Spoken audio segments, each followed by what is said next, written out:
আজিৰ কেবিনেটে আমাৰ মৰাণ জনগোষ্ঠীৰ বাবে এটা গুৰুত্বপূৰ্ণ সিদ্ধান্ত গ্ৰহণ কৰে।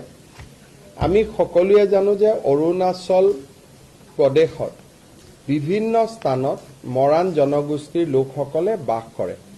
কিন্তু অৰুণাচল চৰকাৰে তেওঁলোকৰ যিয়ে অসুবিধা নহওক কিয় এই যুৱক যুৱতীসকলক বা বাসিন্দাসকলক স্থায়ী নাগৰিকত্বৰ প্ৰমাণপত্ৰ নিদিয়া বাবে বা PRC নিদিয়া বাবে অৰুণাচলত তেখেতসকলে বিভিন্ন সুবিধাৰ পৰা বঞ্চিত হ'বলগীয়া হয়।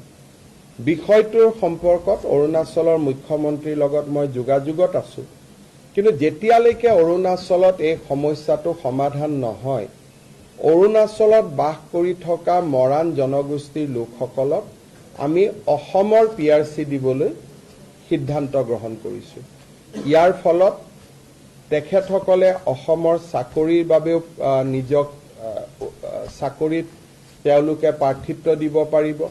অসমৰ মেডিকেল ইঞ্জিনিয়াৰিং কলেজ আদিতো তেওঁলোকে অংশগ্ৰহণৰ সুবিধা পাব আৰু মৰাণ জনগোষ্ঠীৰ বাবে যি আমি ৰিজাৰ্ভেশ্যন কৰি থোৱা আছে তাতো তেওঁলোকে পৰীক্ষা দিবলৈ সুবিধা পাব।